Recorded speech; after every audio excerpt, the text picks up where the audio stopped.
మీరు అని చూడొక్క నిమిషం అని తన తొడను కొట్టుకున్నాడు ఇస్తారు నారాయణ. తొడలు ఊరుగులు అంటారు సంస్కృతంలో. ఆ ఊరుగుల నుంచి ఒక మహాసౌందర్య రాశి బయటపడింది.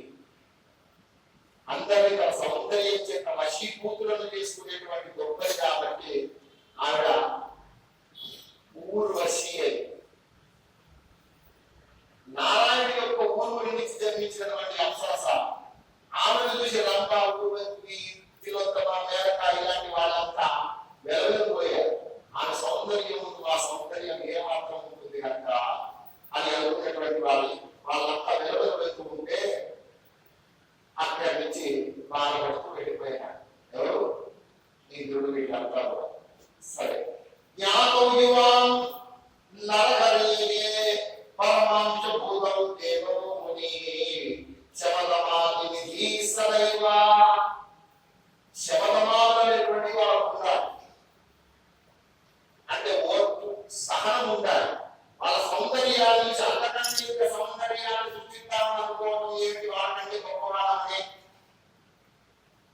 మరొక మాత్సర్యం కలదు. దానికోసం తపస్సులంతా వ్యర్థం చేసుకున్నారు వీళ్ళు. దానికోసం తపస్సులంతా వ్యర్థం చేసుకున్నారు వీళ్ళు అని చెప్పి అనుకున్నారు. కనుక భాగ్యేన యువయోగ్య దర్శనం సంప్రవంతం విదంతి కలు సంచితం ఇతం నిశమ్య వచనం సురకామినీనా. స్వామి, మీ దర్శనం చాలా కష్టం. మీ దగ్గర నుంచి ఊర్వశిని కూడా మేము చూసాం అని అనేకమైన విషయాలు చెప్పినటువంటి వారిని నమస్కారం చేసి వెళ్ళిపోయినారు.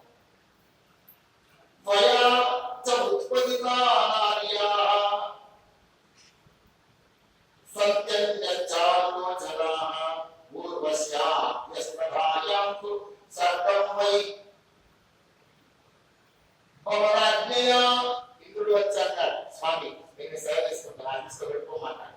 ఈ ఊర్వశి కూడా తీసుకెళ్తాను. మీరు మాత్రం ఎందుకు ఈ ఊర్వశి? ఈ అర్థంతో పాటుగా ఈ వ్యాఖ్యలోనే ఆవిడ కూడా ఉంటుందన్నాడు. అనగానే ఆ ఊర్వశి శుభం వల్ల తీసుకొని వెళ్ళిపోయినాడు. కానీ ఇక్కడ జరిగింది ఏమిటి? మూలం ధర్మ వినాశస్య ప్రథమం యతఃకృతి. వ్యాసుడు చెప్తూ ఉన్నాడు, నాయన మూల ధర్మం వినాశస్య ప్రథమం యతఃకృతి. ధర్మనాశనానికి ఏది మూల కారణం అన్నాయన అంటే అహంకారం అనేటువంటి మూల కారణం. మనం లడ్డు తింటే భగవంతుడు చూస్తారా వచ్చి మన ఉపాసన చేస్తున్నారు వారికి ఎవరు? ఇంతమంది భక్తులను చూస్తున్నప్పుడు తలాలు వేసుకున్నాం అనుకోవడం ఏం లేదు అనుకుంటూ సరిపోతుంది. మూలం సంసార వృక్షస్య యతః ప్రోక్తం మహాత్మభిః దృష్ట్వా మౌనం సమాధాయ స్మితోహం సమాగతం వరాంగనాగతం తిష్టం తేనా సంముక్త భాజనం ఉత్పాదయతస్తాన్ నార్యో మయా ధర్మభేదవై. ఏమన్నాడు నారాయణుడు? నేను నా ధర్మాన్నంతా వ్యయం చేశాను. సంపాదించినటువంటి తపశక్తిని అంతా ఏం చేశాను? ఊర్వశిని గుర్తించడానికి ఖర్చు చేశాను. తపశక్తి అంతా దేనికి అప్రయోజనంగా వెళ్ళిపోయినట్టే కదా అది. ఆ తపశక్తి అంతా కూడా శాంతం భావం సమాశ్రిత్య నాశయా సంకృతిం పరాం. ఏమనుండాలి? వాళ్ళంతా కూడా నారాయణ మహాభూత కోపం యచ్చ మహామతే శాంతం భావం సమాశ్రిత్య నాశయా సంకృతిం పరాం. ఎప్పుడు కూడా శాంత భావాన్ని ఏర్పరచుకొని అహంకారాన్ని నాశనం చేసుకోవాలి. వీళ్ళంతా పెద్ద సౌందర్యవంతుల, ఎంతకంటే పెద్ద సౌందర్యవంతుని సృష్టిస్తానని సృష్టించకుండా ఉన్నట్లయితే అది అహంకారం చెంది కాకపోయేది. నమ్ముకుని ఒకసారి మళ్ళీ కళ్ళు మూసుకున్నాడు అనుకోండి, గొడవలేదు. ధ్రువుడు ఎలా చేశాడు తపస్సు? ఇంద్రుడు ఎన్ని రకాలైనటువంటి ప్రలోభాలు పెట్టినాడు. చిన్న పిల్లవాడైనా అన్ని ప్రలోభాలను దాటుకుని హరి పొందినటువంటి వాడు కదా. సంగ్రామశ్చాప్య భవత్తాం భవ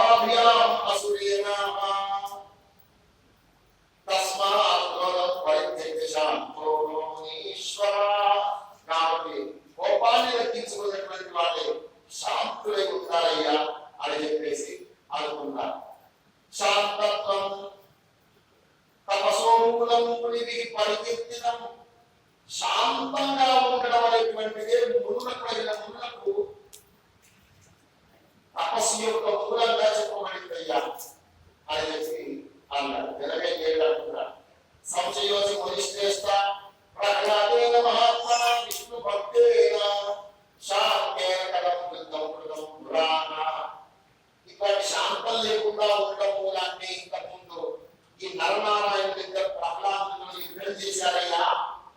అందుకని ఈ నరనారాయణుని అమ్మాయిని ఉత్పత్తి చేయడం మాత్రమే కాదు, ఊర్వశిని నరనారాయణకు ప్రహ్లాదుతో భవవిష్ణులతో యుద్ధం చేయాల్సి వచ్చింది అని చెప్పినాడు. చెప్పగానే అది ఎట్లా జరిగిందయ్యా, ఆ కథనంతా మనం చెప్పు అని చెప్పేసి జనమే చేయడం అడిగారు. అలా అడగగానే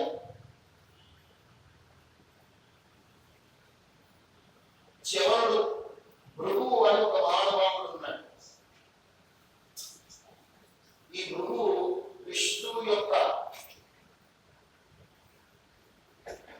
వక్షస్థలం నుంచి పుట్టినాడని చెప్తారు. శ్రీవత్సం అనేటువంటి ఒక మత్సం ఉంటుంది ఆయన చాటి మీద. ఆ శ్రీవత్సం నుంచి జన్మించినటువంటి వాడు భృగువుగా చెప్తారు. ఈ భృగువు యొక్క భార్య పులోమ, వీళ్ళ కుమారుడు ఒకడు చవరుడు, ఇంకొకడు శుక్రుడు, భార్గవుడు అని పేరు. ఆయనకి కావ్యుడు అని పేరు. మన కావ్యంలో ఉంది కావ్యుడు కావ్యుడు అని వస్తుంది. వీళ్ళకు కూతురు కూడా ఉన్నది, ఆవిడ పేరు పులోమజ. ఈ పులోమజను పెళ్లి చేసుకున్నటువంటి వాడు ఎవరు అంటే ఇంద్రుడు. అంటే శుక్రుడు ఇంద్రుడికి బావబావలు అవుతారు. ఆ లెక్కలో ఈ చవరుడు మహానుభావుడు గొప్ప తాపస్సు. ఒకసారి ఏం చేసినాడు, తీర్థయాత్రలకని వెళ్ళినాడు. తీర్థయాత్రలకని వెళ్ళినాడు చవరుడు. అలా తీర్థయాత్రలకని వెళితే ఇలా ఎప్పుడు ఏం చేసేవాడు, ఎప్పుడు కుండలికాక్ష నామాన్ని చూపించేటువంటి వాడు చవరుడు అనేటువంటి ఆయన. నారాయణ నామాలు కుండలికాక్ష అని ఎప్పుడు కుండలికాక్ష నామాన్ని చూపించేటువంటి వాడు ఈయన. ఆయన ఏం చేసినాడు, ఒక నదీ తీరానికి వెళ్ళి అలా ముట్టుకున్నటువంటి సందర్భంలో ఎంత పాపం వచ్చి ఇతని దిగి వేస్తూ ఇక్కడ వరకు తీసుకున్నది. నాలుగు మీద పెదాల పైన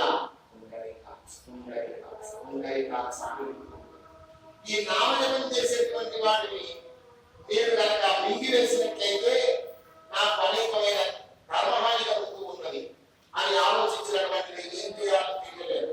వాడిని పైకి విడిచివేద్దామా, బయటికి విడిచినట్లయితే వాడు చూసి మనం చూపిస్తాను మళ్ళా అని ఏం చేయాలో అర్థం కాక ఆయన అట్లాగే పాపాల్లో దాన్ని పట్టుకుపోయింది. ఏది సర్పం పాతాల్లో దాన్ని పట్టుకుపోయి ఏం చేసింది, ఆ పాతాల్లో విడిచిపెట్టి అది వెళ్ళిపోయింది. వెళ్ళిపోగానే పాతాల్లో కానీ పెట్టవలసినటువంటి వాడు ప్రహ్లాదుడు. ఈ ప్రహ్లాదుడు ఆయన దర్శించాలని వెళుతూ ఉంటే ప్రహ్లాదుడు ఎదురొచ్చాడు. ఎవరయ్యా నువ్వు? మానవ లోకంలో నుంచి ఇక్కడికి వచ్చినాడు. దేవతలు నీదేమైనా పంపించినారా? ఇంద్రుడు పంపించినాడు. ఆ పాతాళ లోకంలో రాక్షసులు ఏం చేస్తున్నారో చూడుకోమని అని చెప్పి కోపంతో మాట్లాడితే అన్నాడు. ఏమన్నాడు, స్వామి నేను ఎవరనుకుంటున్నాను, నేను చివరుంది భృగు మహర్షి యొక్క కుమారుడిని.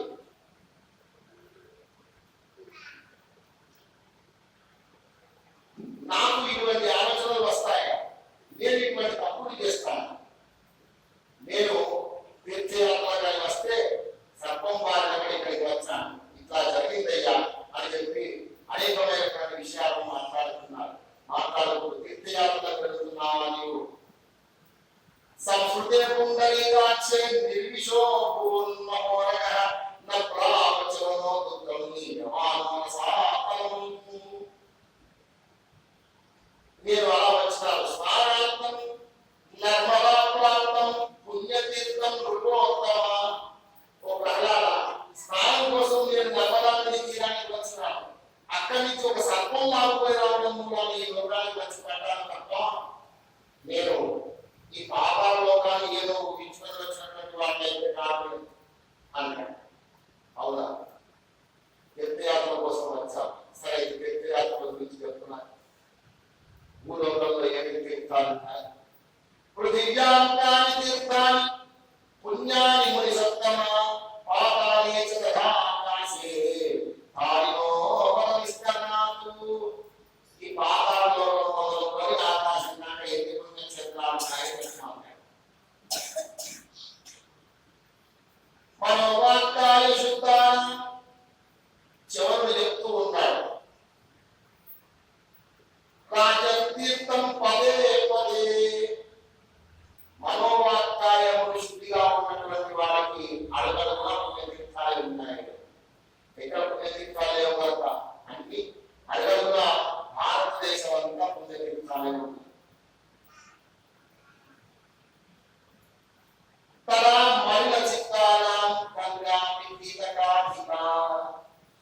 మురికి పట్టినటువంటి మనసున్నటువంటి వారికి పవిత్రమైన గంగా నది కూడా మురికి నీళ్ళలాగా కనిపిస్తుంది.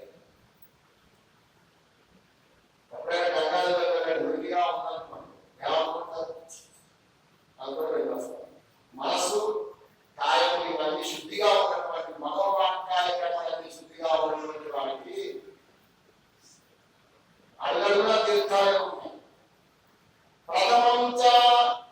ప్రథమంచే మనశుద్ధికి జాతం పాప వివర్జితం కదా తీర్థాయ సర్వాణి పావనాని సమృద్ధిమై. మొట్టమొదటి ఏం చేయాలి? అప్పుడు మనసును శుద్ధి చేసుకుంటే ఏదైనా తీర్థాల మనసులు కింపలం తనిగి తీర్థస్య విషయోపహతాం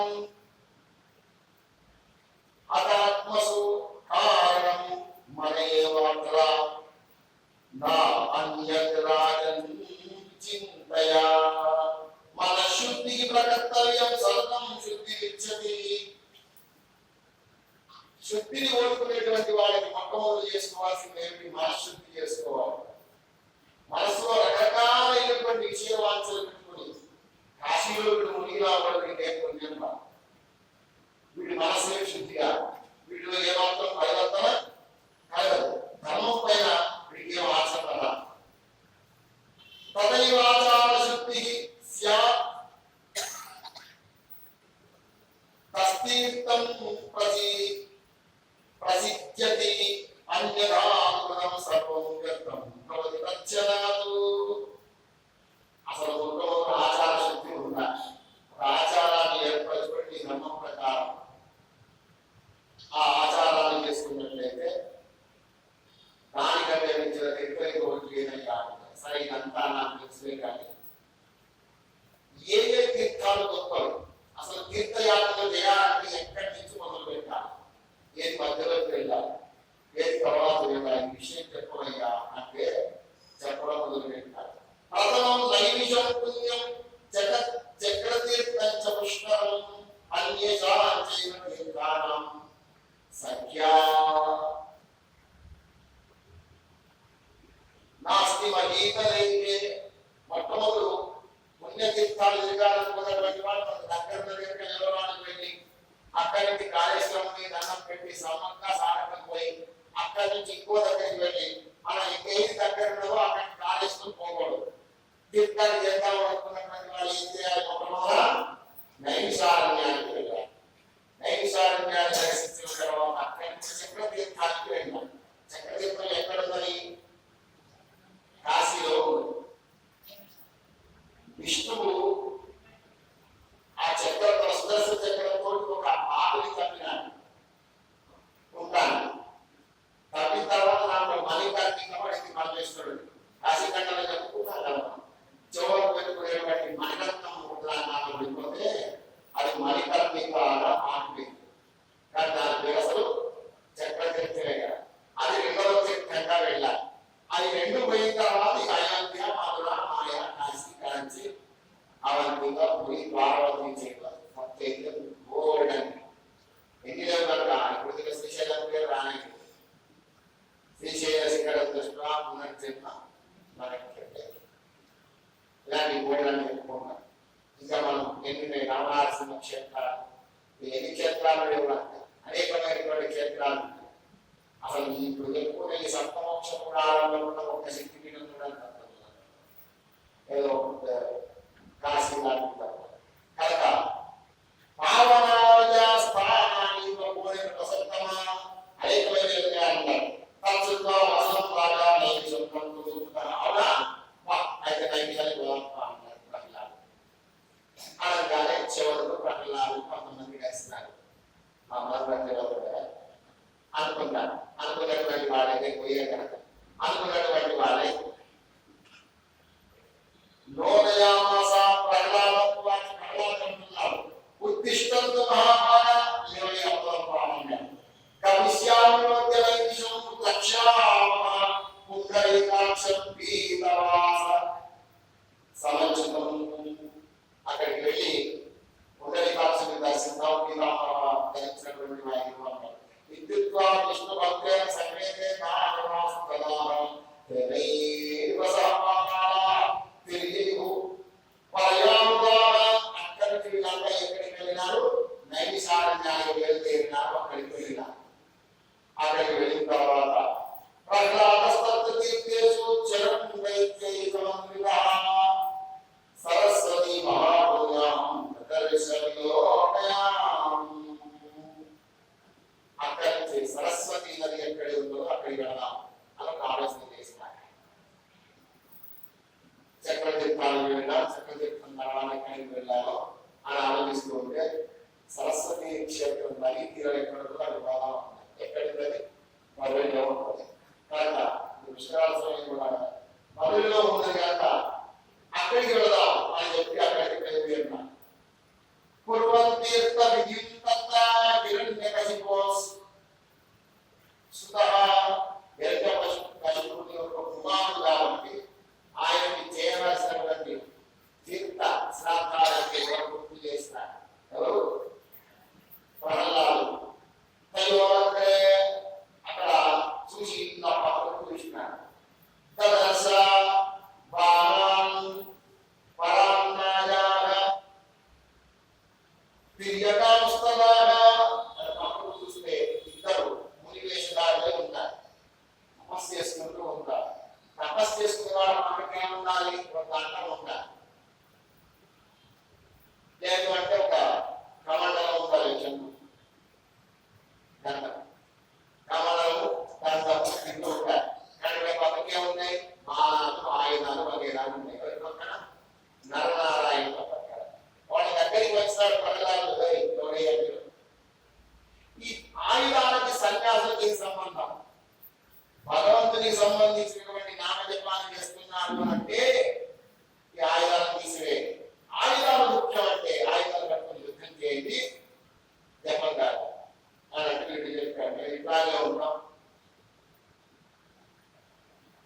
నసుతం నైవ దృష్టం కిం సంసారస్మిన్ కరామి తవ శరణం తీవ్రం తథా చాపస్య ధారణం. ప్రహ్లాదు అంటూ ఉన్నారు, అది ఎప్పుడు విజయాన్ని చూడలేదు కదా. ఎవరితో అంటున్నాడు? నాయన ఎప్పుడు నేను చూడలేదు. తపశ్చరణం తీవ్రం తథా చాపస్య ధారణం. ఒకవైపు మనసు పట్టుకోవడంలో ఇంకోవైపు తపస్సు చేయగలిగినట్టు ఒక దగ్గర ఎలా ఉంటాయి కనుక ఇంకా ఒక దాంట్లో ఉంటారు. విరోధోయం యుగే చాద్యే కథం యుక్తం కలిప్రియం. ఈ కలికాలం కావచ్చు, ఎట్లాగే కనిపిస్తూ ఉంది. ఎందుకు ఈ రెండు విరోధాలు? తపస్సుకు యుద్ధానికి రెండింటికి విరోధం ఉంటున్నారు. ఈ రెండు ఒక దగ్గర ఉండకూడదయ్యా. బ్రాహ్మణస్య తపోయుక్తం తత్రకిం చాపధారణం. వీరిద్దరు బ్రాహ్మణే అయినట్లయితే మీకు పట్టుకోవాల్సిన అవసరం లేదు, బాణాలు పట్టుకోవాల్సిన అవసరం లేదు. కాదు,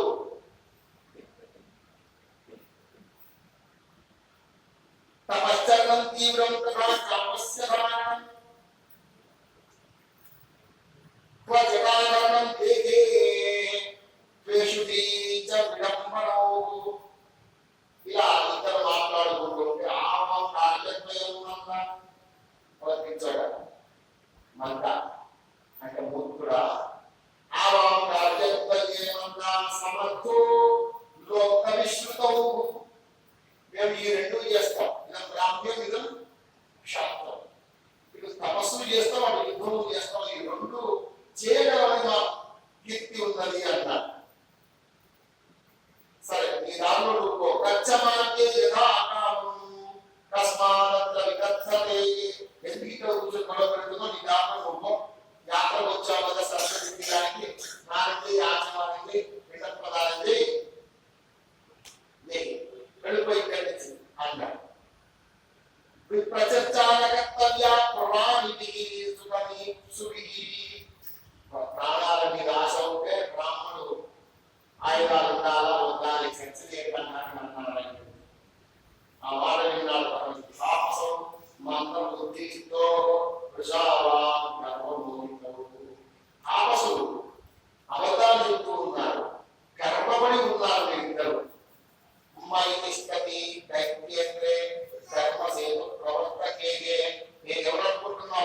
ధర్మాన్ని ప్రవర్తింపజేసేటువంటి ప్రహ్లాద కుమారుడు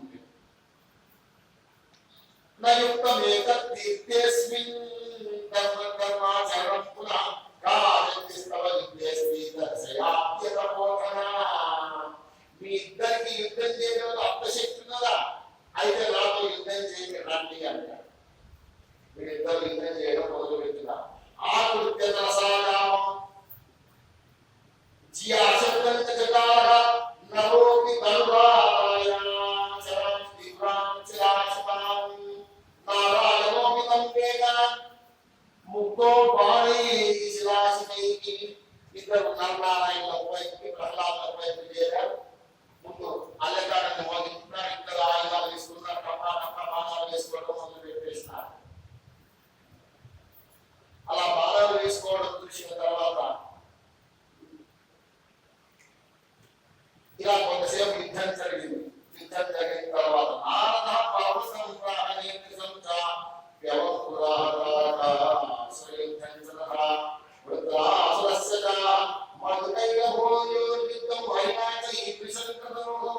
ఇంత భయంకరమైన యుద్ధం ఎక్కడ కూడా జరగలేదు.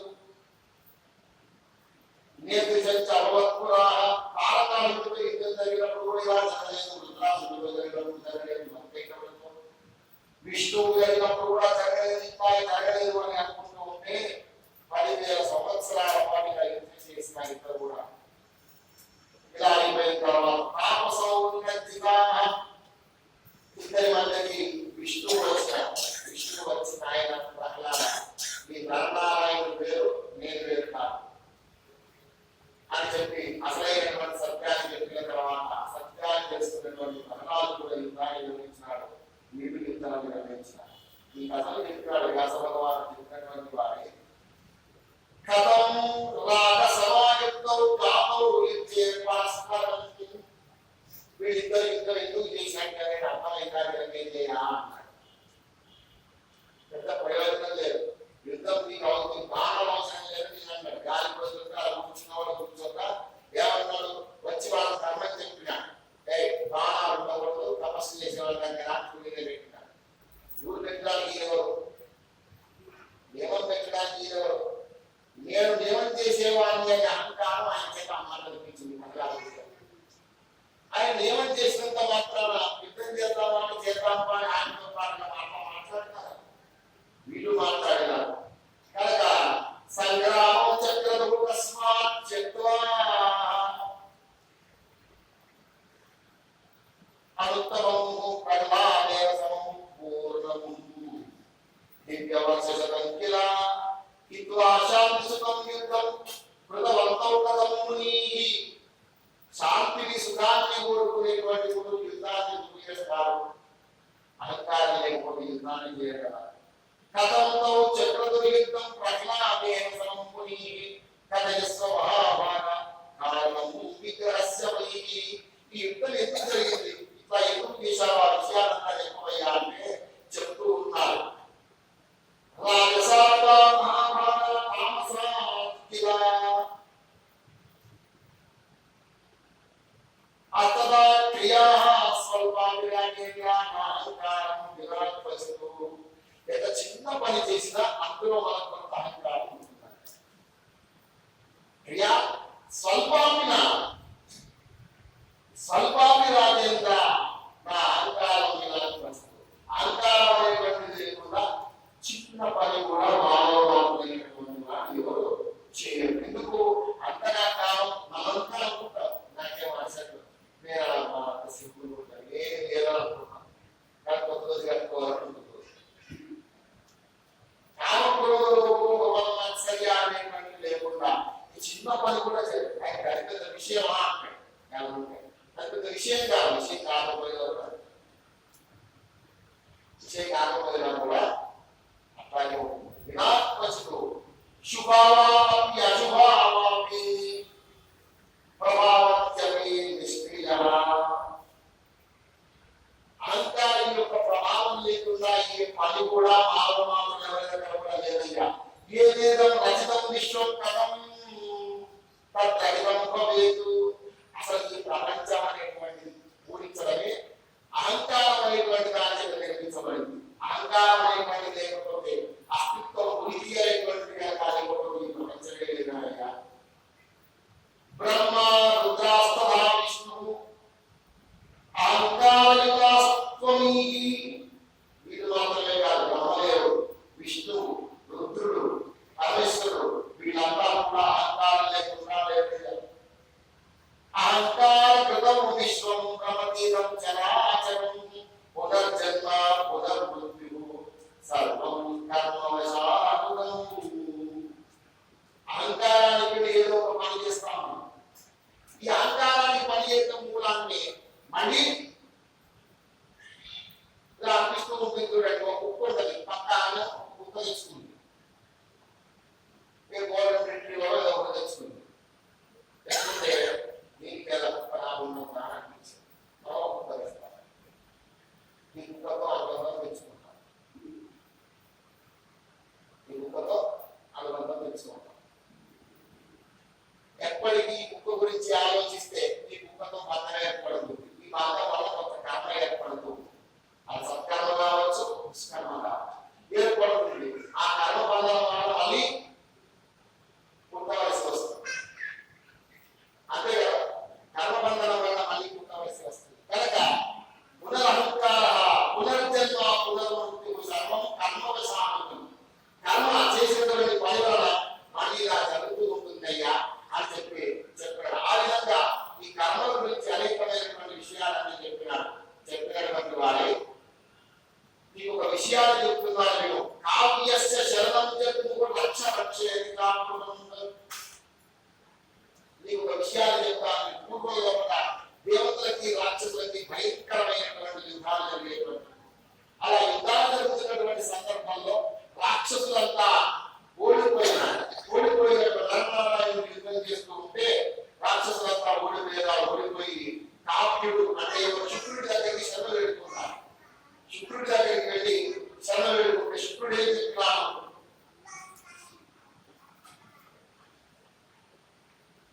విష్ణువు దైత్యములు చేయడానికి పుట్టినాడు కనుక ఆయన ఎప్పుడు చంపుతూనే ఉంటాడు కనుక ఒక పని చేద్దాం మీరు చచ్చిపోతే మళ్ళీ బతికించడానికి కావలసినటువంటి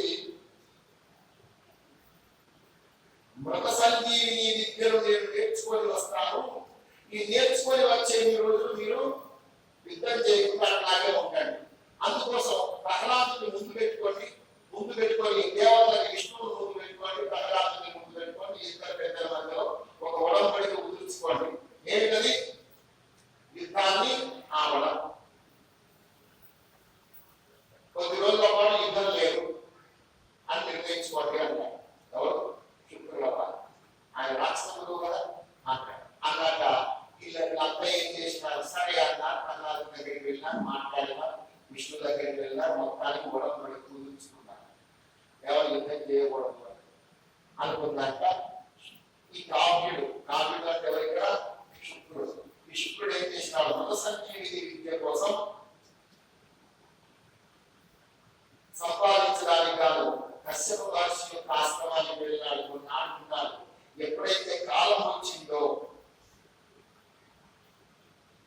ఆ కాలం రాగానే ముడి యొక్క అనుమతి తీసుకున్నాడు హిమాలయాలకు వెళ్ళి తపస్సు చేసినాడు హిమాలయాలకు వెళ్ళి చెక్కడుంది కైలాసానికి వెళ్ళినాడు మొట్టమొదట కైలాసానికి వెళ్ళినటువంటి వాడు పరమేశ్వరుని అడిగినాడు పరమేశ్వర సంజీవిని విద్యను అనుగ్రహించవా అంటే 1000 సంవత్సరాలు ప్రకృతులుగా తపస్సు చేస్తే ఇస్తానన్నాడు ఆయన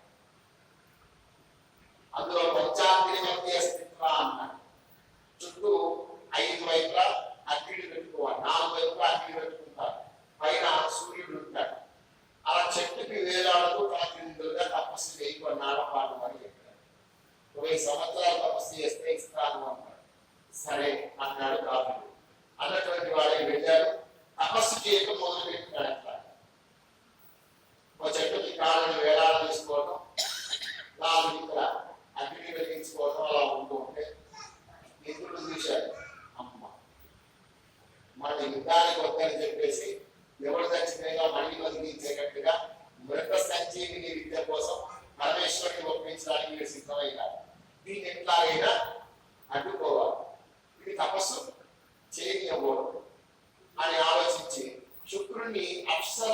దొంగదీయడం అంత సాధ్యమైన విషయం కాదు కనుక తన కూతురు జయంతి ఆ అమ్మాయిని పంపించాడు. ఏమన్నాడు, నువ్వు ఎలాగైనా శుక్రుడిని దొంగ తీసుకోగలరు, వాడు నేను లోబడినట్టుగా చేయమని చెప్పింది. సరే అని శుక్రుడి దగ్గరికి వెళ్ళింది. వెళ్ళి స్వామి సేవలు చేస్తాను నీకు అని చెప్పింది. సరే అమ్మా అన్నాడు. సరే మరి ఇంకా చెయ్యి అని చెప్పిన తర్వాత అలా వేలాడ తీసుకోవడానికి సహాయం చేసింది. కింద నాలుగు వైపు అగ్ని వెలిగించడానికి సహాయం చేసింది. ఈ అగ్ని వల్ల మంటలు బాగా శరీరాన్ని తగ్గుతున్నప్పుడు చల్లటి నీళ్ళని ముఖం మీద చిక్కించి చల్లి సేవలు చేసేటువంటి. తర్వాత కావలసినంత అనుష్ఠానం చేసినప్పుడల్లా పాత్రలు వగైరాలు అన్ని శక్తి అక్కడ నీళ్లు వగైరాలు ఆసనం ఇవన్నీ ఏర్పరిచి సేవలు చేసేది. ఇలా 1000 సంవత్సరాల పాటు శుక్రుడు తపస్సు చేసినాడు. తపస్సు చేసిన తర్వాత పరమేశ్వరుడు వచ్చినాడు. మృత సంజీవిని విద్యను అనుగ్రహించిన అదృశ్యుడై వెళ్ళిపోయినాడు. ఈ మృత సంజీవిని విద్య అయిపోయి ఈయన వెళ్ళిపోయేటప్పుడు దీనికంటే ముందర ఏం జరిగింది అంటే, ఇంద్రుడు ఈ అమ్మాయిని పంపించినాడు కదా, ఆ అమ్మాయి సేవలు చేసింది. ఇక్కడ మృత సంజీవిని విద్య లభ్యమైంది కావ్యుడికి, శుక్రుడికి. లభ్యమైన తర్వాత ఆయన ఏం చేశాడు, ఇక వెళ్తారు రాక్షసుల దగ్గరికి వెళ్ళి ఇప్పుడు యుద్ధం వచ్చినా పర్వాలేదు అని చెప్తాడనుకునే సమయానికి ఏం చెప్పింది, ఈవిడ కనిపించింది. అమ్మ ఎవరు, జయంతి. కనిపించగానే మోహంలో పడిపోయాడు. కన్యక నీకేం కావాలి అంటే, నీకు కలిసి కొన్నాళ్ళు జీవించాలని చెప్తున్నారు, కలిసి రమించాలని జీవించాలని చెప్తుంది. అవునా, ఈనాడు నాకు తపస్సులో సహాయం చేసాం, నీ కోరిక తీరుస్తాను, కానీ 10 సంవత్సరాలు మాత్రమే ఉంటాను. 10 సంవత్సరాలు దాటితే నీ దగ్గర నుంచి వెళ్ళిపోతా. నువ్వు ఏ స్థితిలో ఉన్నా ముందు ఆ సమయంలో నేను అక్కడి నుంచి వెళ్ళిపోతా అన్నా. సరే అన్నది చేయండి అన్నాక వీళ్ళిద్దరూ కలిసి మరో ప్రాంతానికి వెళ్ళిపోయినా. ఇదే అతను అనుకున్నటువంటి వాడి దేవతలు రాక్షసులపై యుద్ధానికి వెళ్ళారు. యుద్ధానికి వెళితే ఏముంది, గందరగోళంగా ఉందంట.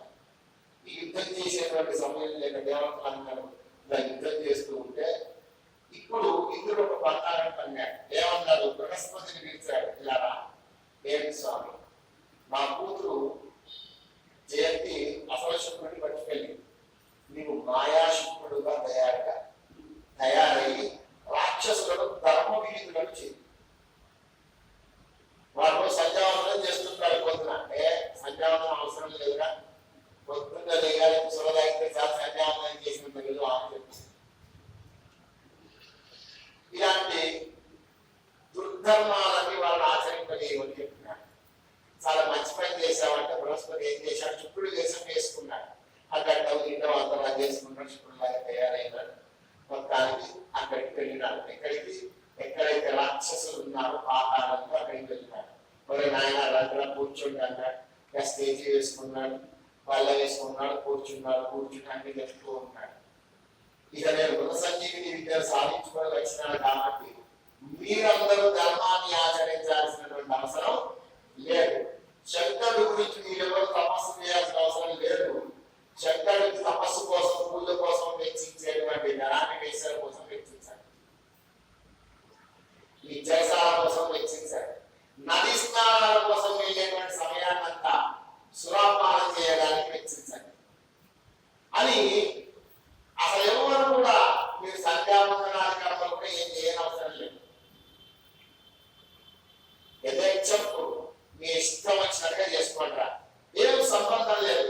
ఎవరు కూడా ఏ నియమ నిబంధనలు లేవు మీకు. మీ లోపల మీ ఇష్టం ఉన్నట్టుగా ఉండండి అని చెప్పినారు. ఎవరైనా ధర్మాన్ని చెప్పితే గడవడం కష్టం, కానీ అధర్మాన్ని చెప్పితే గడవడం ఏమాత్రం దూరంగా కదా. కాసేపు అలా కూర్చొని దైవనామస్మరణ చేయమంటే చాలా కష్టం. కానీ నేను కోడ వచ్చి పెళ్లి డ్యాన్స్ చేయమంటే ఆయన చేసేస్తాను. కాళ్ళలో కూడా ఉండవు, ఏమాత్రం రావు. వస్తాయా?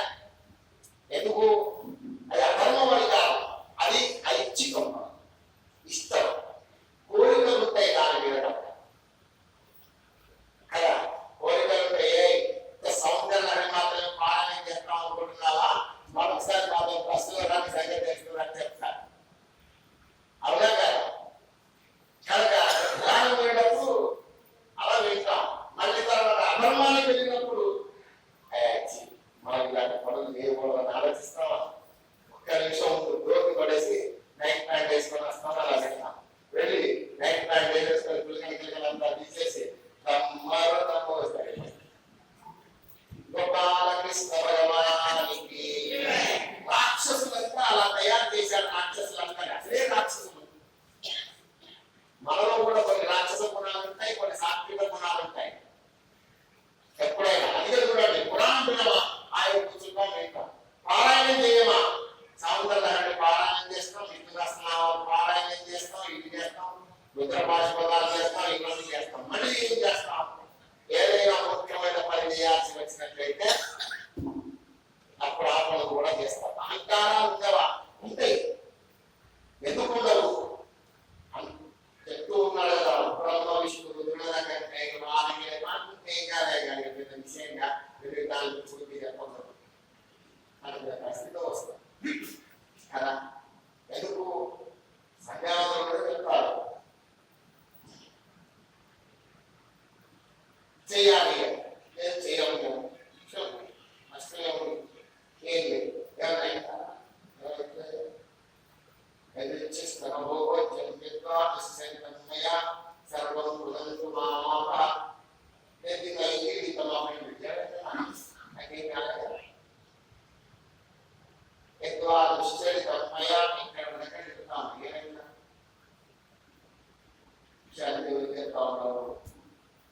అని అనుకునే స్థితి రాక్షసులను తీసుకువచ్చారు. రాక్షసులందరూ ఎవరైనా అంతే కదా, జీవవంతంగా ఉండండి, రోజు పొద్దునారండి, 3 ప్రదక్షిణాలు చేయండి, ఇలా చేయండి, అట్లా చేయండి, ఇట్లా చేయండి అని అంటే అంత కష్టంగా ఉంటుంది స్వామి అని అనుకుంటారు. కానీ యథేచ్ఛంగా మీకు ఇష్టం వచ్చినట్టుగా ఉండండి స్వామి అంటే ఎవరైనా ఇష్టపడతారు కదా. అందుకని ఈ నకిలీ శుక్రుడు ఎవరైతే ఉన్నారో, మాయా శుక్రుడు, ఇవన్నీ అలవాటు చేసినారు. సరే, ఇలా రాక్షసులంతా ఇలా ఉండేటువంటి పరిస్థితులలో ఉన్నారు. ఇలా ఉంటే అసలు శుక్రుడు 10 ఏళ్ళు గడిచిపోయినాయి. జయంతిని విడిచిపెట్టినాడు. అసలు శుక్రుడు వచ్చాడు. రాగానే వీళ్ళందరూ ఇలా ఉంటే ఏమన్నాడు? మీరంతా కర్మానిగా ప్రవర్తిస్తున్నారా? నేను రాక్షస గురువుని నాకు నమస్కరించరా కనీసం అన్నాడు. నమస్కరించకుండా ఏం కాదన్నావు కదా అంటే నేను అనలేదు. అబద్ధం చెప్తున్నావు అంటే ఇందులో మాయాశుక్రుడు కూడా కలిసి వచ్చినాడు. అదో ఇద్దరు అలాగే ఉన్నారండి. ఇందులో అసలు శుక్రుడు ఎవరు అంటే నేను అసలు శుక్రుడు అని అన్నాడు. వాడు కాదు, నేను అసలు శుక్రుడిని అన్నాడు. ఇంతకు మీ ఇద్దరు ఎవరో చెప్పు. మా క్షేమం కోరుకునేటువంటి వాడు మా ఇష్టాలను కోరుకుంటాడు. ఈ శుక్రుడు మాకు ఏ నిబంధనలు పెట్టలేదు. మీనాడు రోజు శివనామాన్ని చెప్పండి, శాస్త్రనామాన్ని పారాయణం చేయండి, అవి చేయండి, ఇవి చేయండి, సంధ్యావందనాలు చేయండి, నది స్నానాలు చేయండి, పితృకర్మలు చేయండి, యజ్ఞయాగాలు చేయండి, మీకు అన్ని ఏం చెప్పాలి? మీ ఇష్టం ఉన్నటువంటి నిబంధనలు చెప్పాడు. ఇప్పుడు ఎవరు వచ్చావు మధ్యలో అసలు మా శుక్రుడు వారి నేను చెప్తూ ఉంటాడు. ఇప్పుడు ఎవరు మాయా శుక్రుడు ఎవరో వచ్చావన్నాడు. అసలు శుక్రుడు వాళ్ళపై మాయా శుక్రుడు అన్నాడు. ఎక్కడ మనం ఎవరు ఏం చెప్తే వాళ్ళే మంచివాడు.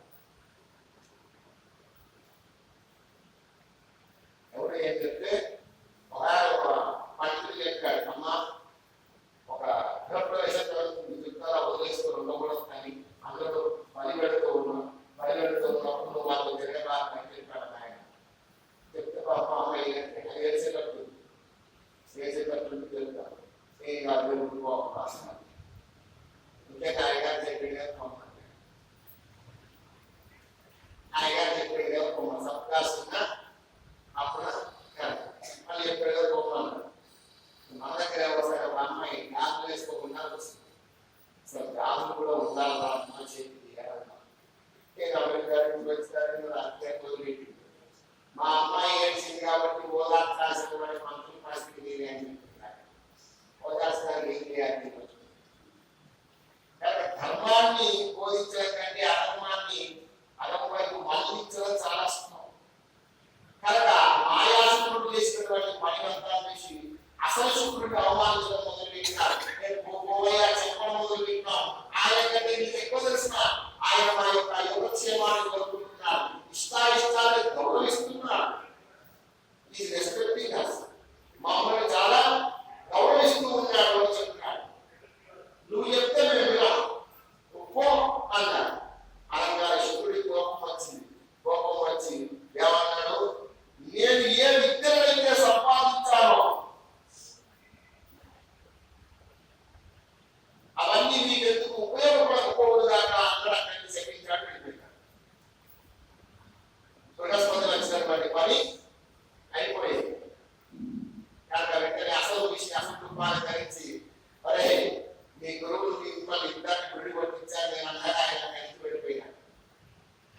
అయిపోయిన తర్వాత దేవతలంతా అనుకుంటున్నారు ఇప్పుడు ఆయుధాలను డౌన్ చేయడం లేదు, పెట్టడం లాంటి కార్యక్రమం ఇప్పుడు లేదు. ఇప్పుడు యుద్ధం చేద్దాం, ఏమవుతుందో మనమే తెలుస్తాం. ఇప్పుడు ఎందుకు శుక్రుడికి సంబంధించినటువంటి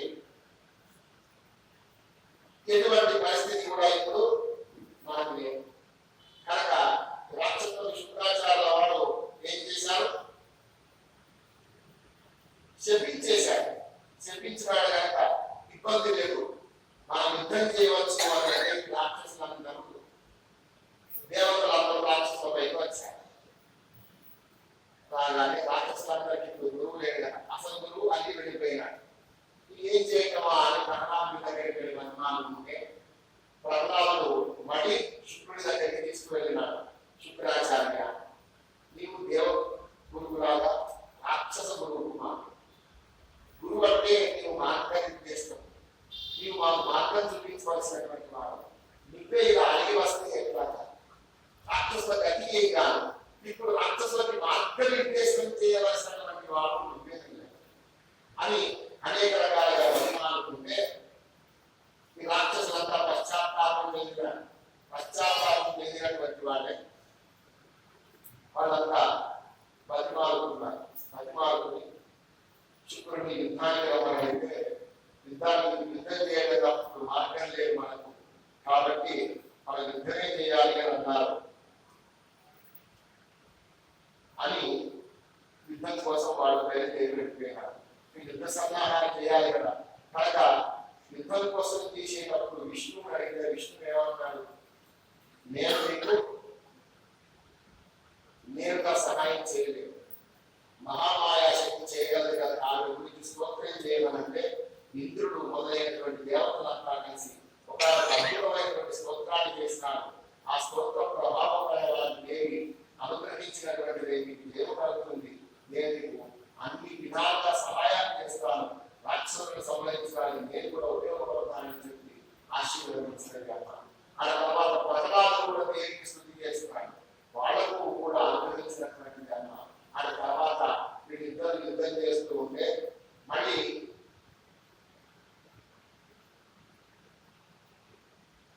ఈ శుక్రుడు ఇలా వెళ్ళిపోయినటువంటి సమయంలో యుద్ధం జరుగుతుంది కదా, వీళ్ళంతా శుక్రుడి దగ్గరికి వచ్చినాడు. ఆ వంశంలో ఒక గమ్మత్తైన విషయం జరిగిందంటాడు వ్యాస భగవాన్. ఏమి జరిగింది, దేవతలందరూ రాక్షసులపై యుద్ధానికి వస్తే అటేమో శుక్రుడు ఆగి వెళ్ళిపోయినాడు. అక్కడ శుక్రుడి దగ్గరికి వెళ్ళడానికి ఏం చేయాలో అర్థం కాక ఎవరి దగ్గరికి వెళ్ళినాడు, శుక్రుడి యొక్క తల్లి అయినటువంటి పులోమ దగ్గరికి వెళ్ళినాడు. భృగువు దగ్గరికి వెళ్ళినాడు వీళ్ళు వెళ్ళడం, కానీ గురువు శుక్రుడు ఆ సమయంలో తపస్సుకు పోయినాడు కదా. ఆ సమయంలో శుక్రుడు వాళ్ళకి వెళ్ళిపోయినాడు, తపస్సుకు వెళ్ళిపోయినాడు ఆయన. అప్పుడు శుక్రుడు లేడు, దేవతలు యుద్ధానికి వచ్చినాడు. అదే సమయంలో వీళ్ళు కూడా అక్కడికి వెళ్ళినా, భృగు కూడా తపస్సుకు వెళ్ళినాడు. ఈ రాక్షసులంతా కలిసి అక్కడికి వెళితే అక్కడ ఎవరున్నారు, భృగు కూడా లేకపోయినప్పటికీ వీళ్ళంతా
నా శరీరంపై ఆవహించు, ఆవహిస్తే నిన్ను కూడా ఈ శాపం ఏం చేయదు విగ్రహం అవును అన్నాడు. సరే అని ఇంద్రుడు అటు వెళ్ళిపోయాడు. ఇంద్రుడు అటు వెళ్ళిపోయిన తర్వాత ఈ ఇంద్రుడు ఆ పులోమ చూసి నవ్వినాడు. నవ్వితే, చూసావా అమ్మ, నీ చూసి వీళ్ళంతా ఎగతాళి చేస్తున్నారు, నీ మాయ పని చేయలేదు అనుకుంటున్నారు అంటే, ఇప్పుడు ఈ నారాయణుడిని మింగి వేస్తానన్నాడు. ఎవరు? పులోమ, శుక్రుడి యొక్క తల్లి. మింగి వేస్తారని అక్కడి దాకా వెళ్ళి అలా వెళ్తున్నటువంటి సందర్భంలో ఇంద్రుడు అంటున్నాడు, ఏమన్నా చెయ్యి, మీరు మింగేసింది అనుకో ఈ పులోమ, మనకేమి మనం ఉంటాం, వీళ్ళంతా నిద్రలో ఉంటాం, అంటే ఏదైనా ఒక పని చేయాలయ్యా. ఈవిడ నిద్రలోంచి ఎలా బయటికి వస్తాడు దేవతలు అంట, ఈవిడనైనా శాప నివృత్తి చేయాలి, లేదా ఈవిడ మరణమైనా సాధ్యం కావాలి అన్నాడు నారాయణ. అయితే ఒక పని చేయి, ఈవిడ ఎలాగైనా చంపే అన్నాడు అని ఊరికి మాటి మాటి ప్రేరేపిస్తే నారాయణుడు చక్రాన్ని స్మరించినాడు. చక్రాన్ని స్మరించగానే ఆ చక్రం వెళ్ళి పులోమ శిరస్సును కనిపించేసింది. అలా శిరస్సును కనిపించిన తర్వాత ఒక్కసారి కుప్పకూలిపోయింది పులోమ. అలా కుప్పకూలిపోయిన తర్వాత కాసేపటికి భృగువు వచ్చాడంటే, భృగువు వచ్చి పడిపోయేటువంటి భార్యను చూసి బాధపడ్డటువంటి వారు, నా తపశక్తి చేత ఈవిడ పునరుజ్జీవింపజేస్తా అన్నాడు అని. తన తపశక్తి చేత ఆమె పునరుజ్జీవింపజేస్తానని చేతిలోకి నీళ్లు తీసుకొని మంత్రి ఎలా కావాలి చల్లగా మళ్ళీ పులోమ ఇదంతా చూసిన తర్వాత అసలు ఇక్కడ చంపిన వాడేవారు అని ఆలోచించి చక్రం ద్వారా చంపాడన్న విషయం తెలిసి ఆయనతో ఏమన్నాడు అంటే,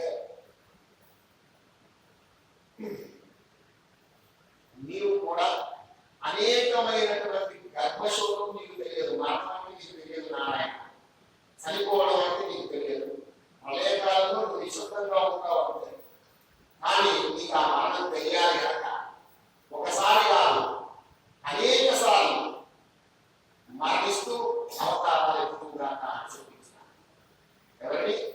నారాయణుడు. ఎవరు చెప్పించినారు? భృగువు చెప్పించినాడు. అలా శాపం వలననే విష్ణువు హిరణ్యకశిపుని చంపడం కోసం ఒకసారి, తర్వాత మిగతా రాక్షసులను చంపడం కోసం ఇంకొక అవతారం, అట్లాగే అనేక రకాలైనటువంటి మత్స్య, కూర్మ, నారసింహ, వామన ఇలాంటి అవతారాలు అనేకమైనటువంటి అవతారాలు ఎత్తవలసి వచ్చిందయ్యా జనమేదయ్యా. అందుకని అహంకారం లేనటువంటి ప్రకృతి ఎక్కడ కూడా లేదు. భృగువు కూడా అహంకారంతో శపించినాడు. నా దగ్గర సుదర్శనం ఉన్నదన్న అహంకారంతో ఇల్లు సంహరించినాడు. కనుక అహంకారం లేనటువంటి స్థలం ఏమున్నదయ్యా అని అంటే, సరే ఒక సందేహం ఉన్నది స్వామి అన్నాడు. ఏమి ఉన్నది? కృష్ణుడు అవతారాలు ఎత్తినాడు. అవతారాలు ఎత్తినప్పుడు 8 మంది ముద్రలు చనిపోయినాడు కదా. వీళ్ళంతా ఎవరు? కృష్ణావతారంలో అష్టమ కర్మగా మాత్రమే ఈయన జన్మించినాడు. మిగతా వాళ్ళు ఎవరు అంటే దానికి కూడా ఒక కారణం ఉన్నది. ఎవరు వాళ్ళు అంటే, మనకు ఈ కథ ఇక్కడ లేదు కానీ వాళ్ళు వేరుగా జన్మించినారు అన్న వాక్యాన్ని చెప్పి వెళ్ళిపోతారు. కానీ హరివంశంలో దీనికి సంబంధించినటువంటి విషయాలు ఉన్నాయి. భాగవతంలో మరి కనిపిస్తూ ఉంటాయి. హరివంశంలో కూడా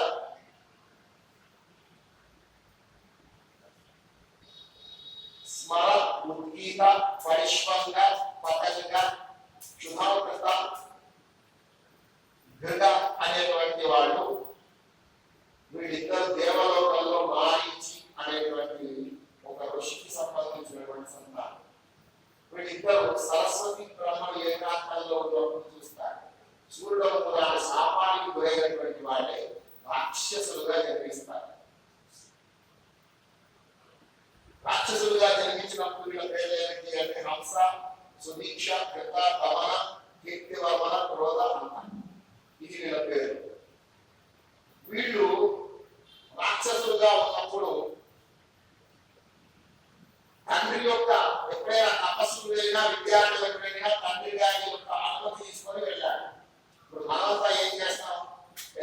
చేసాం అనుకోండి, తల్లిదండ్రులు లేకుండా మాతృదేవోభవ, లక్ష్మీనారాయణాభ్యాం నమః, ఉమామహేశ్వరాభ్యాం నమః అని చేస్తున్నారు. ఏమంటాం? మాతృదేవోభవ, పితృదేవోభవ, ఆచార్యదేవోభవ అని వారిని చాలా తీసుకుంటాం. తీసుకున్న తర్వాతనే ఒక క్రియకి మనం ముందుకు వెళ్తాం. కానీ తల్లిదండ్రులు చెప్పకుండానే బ్రహ్మదేవుడి గురించి తపస్సు చేయడం మొదలుపెట్టినారు. ఎవరు? ఈ హంస, సుదీక్ష, కృత, దమన వీళ్ళ 7 మంది. ఇలా చేయడం వలన హిరణ్యకశిపుడు వీళ్ళ తెలిసిన మీ తండ్రి లేకుండా మీరు వీళ్ళ తండ్రి కాలలేదు, మీ తండ్రి లేకుండా మీరు తపస్సు చేస్తారు.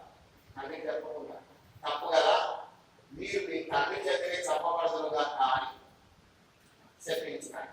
ఆ తండ్రి కాలనేనే కంసుడుగా జన్మించినాడు. అలా జన్మించినటువంటి కంసుడి చేతిలో కూడా కృష్ణుడి కంటే ముందర చనిపోయినవాడు వీళ్ళంట అనేటువంటి విషయాలు భాగవతంలో ఒకసారి రాసినాడు. మరి హరివంశం అనేటువంటి దాంట్లో 2వ అధ్యాయంలో కూడా రాసినాడు అని చెప్పి ఈ విషయాలు గోపాలకృష్ణ భగవానికి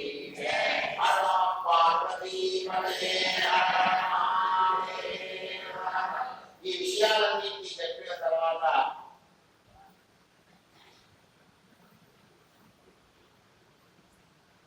ఈ కావ్యుడు వీళ్ళ దగ్గరికి వెళ్ళినారు. మళ్ళీ యుద్ధానికి వెళ్దామని అనుకున్నారు. యుద్ధానికి వెళ్ళిన తర్వాత మళ్ళీ ప్రహ్లాదుడు, విష్ణువు వీళ్ళంతా కూర్చున్నారు.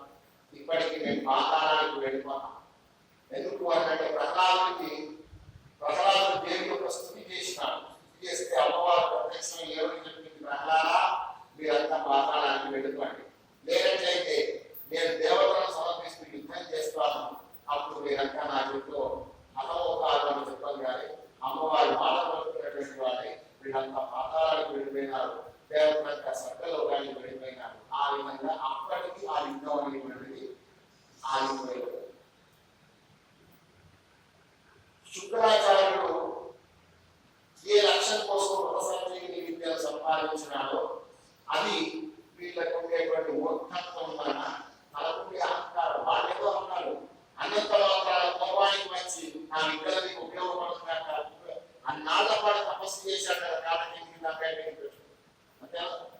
ఎట్లా చేశాడు? తలకిందుగా వేలాడుతూ చేసిన అందరూ అర్థాలు పెట్టుకున్నారు కనుక అంత తపస్సు చేసినటువంటి తపస్సు కూడా వ్యక్తం చేసిన శుక్రాచార్యుడు నారాయణుడు కూడా నారాయణుడు కూడా ఇంద్రుడు ప్రేరేపించినంత మాత్రం స్త్రీలను చూడకుండా ఆ విధంగా ఆయుధాలు ఉపయోగించినాడు కాబట్టి చెప్పుకోమంటారు. ఇలాగా అనేక రకాలుగా అహంకారం అనేటువంటిది వ్యాపించి ఉన్నాయి ఈ లోకంలో అని చెప్పినాడు. సరే స్వామి, అయితే నాకు కృష్ణుడి యొక్క కథలు చెప్పండి అని అడిగినాడు. ఎవరు? జనమేదేవి. అడిగితే ఆ కథ ఏం చెప్తానని చెప్పాడు. గోపాలకృష్ణ